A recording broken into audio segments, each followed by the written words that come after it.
Salud y poesía, de William Ospina. Quiero comenzar con una reflexión, o a lo mejor una digresión, sobre un tema que a veces me descubro pensando a solas. ¿Es necesaria la medicina para la vida de las especies? La respuesta que me parece más evidente es que no. Hasta ahora, todas las especies que han sobrevivido en el mundo, con la sola excepción de la especie humana, lo han hecho sin necesidad de una medicina como teoría y como técnica, recurriendo exclusivamente a sus reservas instintivas. Solo en las fábulas humanas es posible encontrar tigres o delfines o elefantes que ejerzan como facultativos. Esa observación es a la vez fácil y asombrosa. Qué vértigo sentimos al pensar lo que sería de nosotros si los médicos no existieran, si no existieran las medicinas y los quirófanos, sobre todo en estos tiempos, cuando el imperativo de la salud y la necesidad de protección desvelan como nunca la humanidad. Hubo épocas extrañas de arrojo inverosímil y de desprecio por la muerte. Hoy casi todos queremos desesperadamente sobrevivir. Nunca parecieron tan necesarios para los seres humanos la seguridad social, el seguro médico, la garantía de tener a dónde acudir en busca de los primeros auxilios, que también pueden ser los últimos. Es verdad que todo el reino animal y todo el reino vegetal saben vivir sin médicos y sin medicinas. Resulta asombroso descubrirlo, y podemos hundirnos en ensoñaciones de cuentos de hadas sobre hormigas laboriosas que no recurren nunca al quiropráctico, colibrís que no buscan jamás el internista, leones que no saben quejarse del lumbago, hienas y gallinazos de cuyos problemas digestivos nada sabremos. Pero no es que los animales no se enfermen, es que fatalmente no pueden luchar contra la enfermedad más allá de ciertos recursos elementales. He visto en la televisión a un hombre que se acostumbró a vivir entre los lobos y que un día, después de haber sufrido un accidente, fue a un hospital para hacerse coser las heridas. Al volver a su campamento lobuno, al reino de la licantropía, lo primero que hicieron los lobos fue arrancar los puntos de las heridas y lamerlas de tal modo que al cabo de pocos días estaba curado y no le quedaban siquiera cicatrices. También leí en alguna parte que uno de los pintores de nuestra expedición botánica, a comienzos del siglo XIX, en el norte del Tolima vio como un águila, que acababa de ser picada por una culebra, volaba hasta cierto matorral y arrancaba y se comía las hojas de una planta precisa a la que llaman guaco. Esos estudiosos de la flora tropical descubrieron así uno de sus primeros antídotos contra la picadura de la serpiente, gracias a la medicina instintiva de las águilas. Pero esos recursos no son inagotables. Todos los animales terminarán muriendo, y tenemos que reconocer con melancolía que también todos los seres humanos moriremos, a pesar de contar con el acumulado saber de nuestra medicina. Con ello, solo busco recordar que la medicina no lucha por derrotar a la muerte, sino por posponerla todo lo posible. Busca prolongar la vida, y a menudo, aunque no siempre, prolongarla en condiciones de dignidad. Mi conclusión es que la medicina no es tanto un recurso de las especies cuanto de los individuos, y que es sobre todo un invento humano. Si estamos hablando de humanismo y medicina, habría que decirlo en los términos más claros. Humanismo y medicina son, en cierto modo, la misma cosa. La medicina es ante todo una manera de asumir la condición humana, y también lo es cuando se preocupa por los animales. Porque la naturaleza tiene otra manera de luchar contra la muerte. La profusión de las semientes, la avalancha de las semillas, los millones de espermatozoides que salen a buscar en cada eyaculación el nicho del milagro, el polen denso de las primaveras, el vuelo misterioso de las semillas en el viento, eso que llamaba nuestro poeta Rubén Darío la universal y omnipotente fecundación. La gran naturaleza, decía Sartre, que derrocha el polen y produce de repente el vuelo de 1000 mariposas. La naturaleza protege la vida, no negando la muerte, sino derrochando la vida. Su técnica es la prodigalidad, la exuberancia, la fecundidad hiperbólica, el erótico abrazo de las criaturas, la impúdica fiebre sexual que recorre la médula de las especies y las hace correr todos los riesgos y afrontar todas las penalidades con tal de duplicarse y de multiplicarse, de perpetuar su tipo y de invadir el futuro con toda la información acumulada en su simiente. La medicina no trabaja tanto para la especie, sino para los individuos. Pero allí nos encontramos con una de esas típicas paradojas de la condición humana. Precisamente por ese hecho de que la medicina está dictada por la necesidad de ayudar a los individuos, individuos por los cuales no velan de un modo especial las leyes de la especie, la medicina puede terminar siendo una bendición, no para todos los individuos, sino para una parte de ellos. Hay desde la antigüedad un saber médico, un conocimiento de las virtudes de plantas y de sales, de las virtudes curativas o correctivas de los metales y los elementos, de las fricciones y de las punciones, de las temperaturas y las pócimas. Ese saber, como todos, tiende a condensarse y refinarse en manos de especialistas. Es lo mismo que ha pasado con las filosofías, con las ciencias, las artes y las oportunidades. El tipo de ordenamiento de las sociedades no pone esas cosas en idénticas condiciones al alcance de todos. Existen las vocaciones y los talentos. Celso tenía más predisposición que otros para interrogar los arcanos del cuerpo y de sus males. Para Celso, como su nombre lo indica, la tenía todavía más. Hay seres sutiles, seres obstinados en la búsqueda del saber, cerebros más inclinados a la condensación y a la síntesis, pero todo ello anduvo a menudo hermanado con la conmiseración y con la generosidad. El saber tuvo siempre una vocación dadivosa, una capacidad de compartir. Todo sabio, llámese Esculapio o Empédocles, fue visto en la antigüedad como un pedagogo y como un benefactor. De pocos sabios guarda la memoria humana un recuerdo ingrato como genios de mal, monstruos de egoísmo o potencias diabólicas. Pero cuanto más especializado es un saber, mayor es el peligro de que se convierta en un poder, de que se convierta en un privilegio. Y en nuestra época todos hemos podido advertir el modo como una medicina cada vez más sofisticada se vuelve también cada vez más costosa, hasta el punto de que sus mayores milagros son para muchos seres humanos poco menos que inaccesibles. Baste pensar que las medicinas que controlan el síndrome de inmunodeficiencia adquirida, medicinas que en Europa y en América son una bendición para numerosos pacientes, en África, donde está la gran mayoría de los enfermos, resultan prácticamente impagables, cuando no inaccesibles. Yo soy de esos utopistas que piensan que todo aquello que represente un beneficio vital para los seres humanos debe ser propiedad de toda la humanidad. Ello no significa que no deban pagarse los derechos de los creadores y de los inventores, que no deba reconocerse el inmenso valor del estudio, del diseño, de la creación y de la producción. Se trata de garantizar esos derechos y esas recompensas sin privar por ello a millones de seres humanos de la posibilidad de beneficiarse con sus inventos. En eso haríamos bien en parecernos a la naturaleza, que todo lo produce para todos, que no hace excepciones en sus leyes, que no responde a una lógica de discriminaciones. Hay sol para cada uno, el agua fresca y bendice todos los paladares.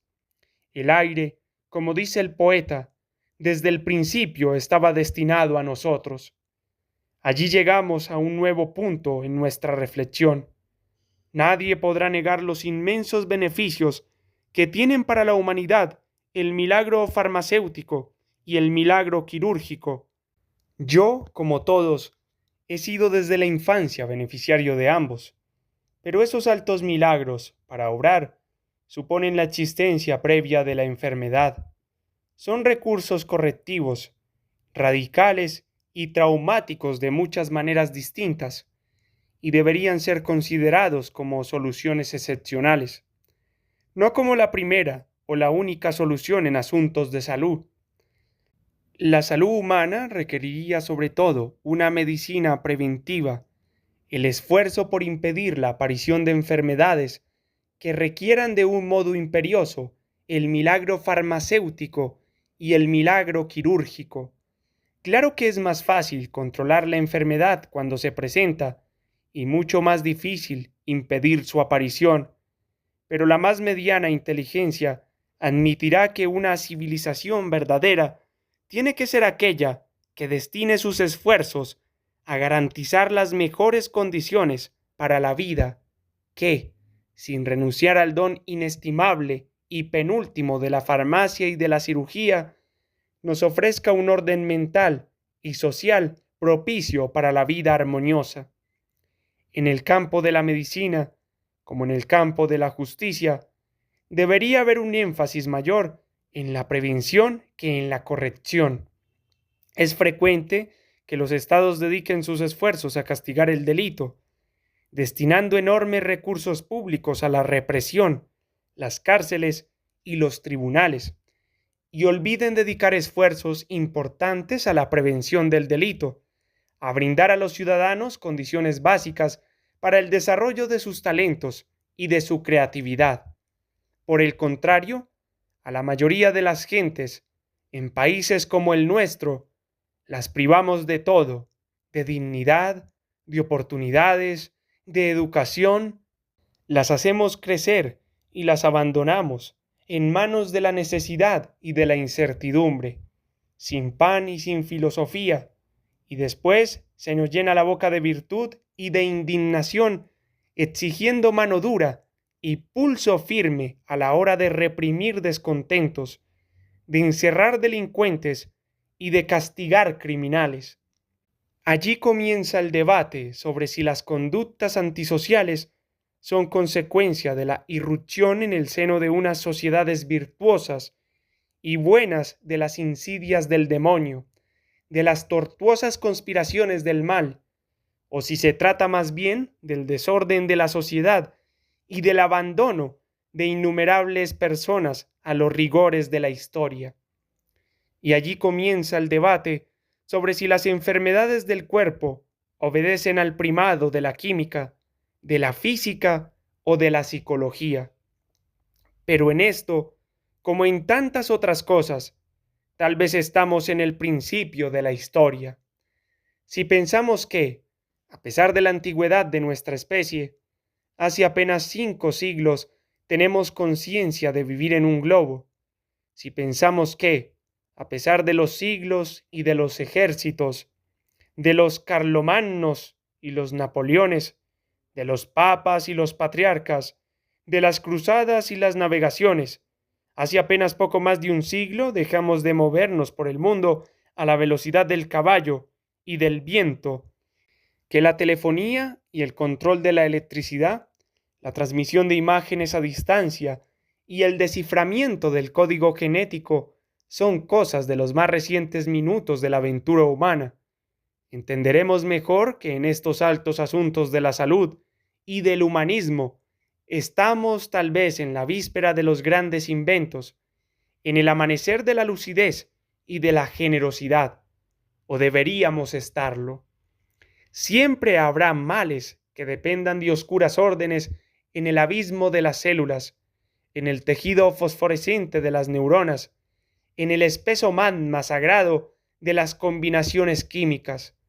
Siempre habrá males que nos busquen desde el fondo de las edades y habrán llegado hasta nosotros a través de los laberintos de la sangre, las leyes de la herencia y los imprecisos núcleos de la voluntad. Pero son muchos más males que dependen de la impureza del agua, de los sutiles dragones del viento, de las plagas de la pobreza, de los claroscuros de la ignorancia y de la creciente sordidez de la vida. La salud como derecho y como aspiración legítima de una humanidad más libre exige una concepción más amplia y más rica, un manejo más previsivo y generoso de sus variables. Y en esta época de imperio indiscriminado del lucro, es posible que muchas de esas consideraciones se olviden o se posterguen en los altares del rendimiento, a la sombra de los dioses plutónicos. Del culto excesivo por lo actual nace siempre una subvaloración del pasado, del culto excesivo de la esperanza un descuido de la memoria, del culto por la moda un abandono de las costumbres, y de cierta supersticiosa veneración de lo moderno y de lo nuevo nace en todos los campos de la vida el menosprecio de la tradición. Es frecuente que la juventud valore en exceso las músicas de su tiempo y ello la lleve a desconocer o desdeñar el acumulado tesoro de la memoria musical de los pueblos y de las edades. Es típico de nuestra época que los lectores se pregunten cuáles son los autores de la semana y consideren más importante leer los libros más vendidos del momento que los clásicos irreemplazables de todos los tiempos. Pero ni siquiera cada siglo tiene sus Shakespeare. Hay saberes prodigiosos que una vez adquiridos tienen que convertirse en compañeros inseparables de la aventura humana. Y si bien la ciencia tiene una serena y ecuánime actitud de acumulación, de trabajar sobre el acervo del conocimiento adquirido, no hay campo en el que no acechen la superstición y el formalismo, la arbitrariedad y el prejuicio. Cuando vemos a los laboratorios farmacéuticos alemanes y norteamericanos persiguiendo por la selva a los chamanes amazónicos para apropiarse y patentar el conocimiento de las plantas que obtuvieron sus pueblos en siglos de observación, gracias a métodos religiosos y prácticas rituales, nos preguntamos cuánta sabiduría no habrá sido obliterada por la barbarie de los conquistadores de todas las épocas y en todas las regiones del mundo. Basta que se crea que solo una manera de pensar o de sentir es válida. Basta que se asuma que hay una iglesia fuera de la cual no hay salvación, para que todo saber diferente sea condenado y calcinado en piras de intolerancia. La historia de la medicina sí que está llena de sabios satanizados y conocimientos proscritos, de experimentos perseguidos, de búsquedas descalificadas como brujería, de caminos tapiados por la arrogancia de los métodos únicos y las ortodoxias implacables. Nuestra época tiende a convertirnos exclusivamente en consumidores, no solo de productos, sino de saberes ya establecidos, y tiende a ser aún de los profesionales meros repetidores de fórmulas y no investigadores ni creadores. El esquema de la medicina, como mera repetición de esquemas, que trabaja sobre el arquetipo de un cuerpo platónico en el que sólo existen las variantes de la difusión física y de la difusión química, obedece, como todo, a una concepción de la vida misma, a una interpretación del universo y de lo humano en su seno. La medicina que impera hoy en el mundo parece haber venido sobre todo a curar individuos, y me parece ver que no hay suficiente espacio en el mundo para la medicina social, para la medicina que previene los males por el camino de crear condiciones saludables de vida, órdenes efectivos más cálidos, una educación más delicada y más armoniosa, condiciones de trabajo más creadoras y menos alienantes, órdenes urbanos menos estridentes e insalubres, espacios de convivencia, de sensualidad rica, de tolerancia y de comprensión que minimicen las tentaciones emocionales y favorezcan la alimentación saludable, la actividad compleja, la higiene colectiva, la creatividad y el buen humor. Yo no dudo de que sean inmensamente saludables los medicamentos químicos y los quirófanos. No dudo de las virtudes radicales de la cápsula y del bisturí. Pero, ¿qué tanto hemos avanzado en conocer también las virtudes curativas del afecto y de la palabra, de la frecuentación de la naturaleza y de la música? ¿Cuánto hemos avanzado en la comprensión de los poderes del arte creador y de la poesía? Pero no es necesario ir tan lejos por los sutiles caminos del espíritu. Para empezar, si nuestro país, que tiene una de las reservas hídricas más importantes del mundo moderno, tuviera agua potable al alcance de todos los ciudadanos, nuestros avances en materia de salud serían considerables. Si lográramos una disminución radical de la violencia por caminos más generosos y menos absurdos que la guerra incesante contra el mal y la violenta persecución de criminales, si aprendiéramos que mucho más importante que matar criminales es impedir que surjan, dándoles a las comunidades desamparadas un futuro de dignidad, de prosperidad y de inclusión generosa, creyendo en los poderes benéficos del empleo, de la educación y de la cultura, ¿cuánto no aliviaríamos a los médicos de nuestro país de la pesadilla de las salas de urgencias, llenas no solo de víctimas de la guerra, sino también de víctimas de la violencia intrafamiliar, de las riñas de barrio, de las mil profanaciones que la ignorancia y la barbarie obran sobre la condición humana?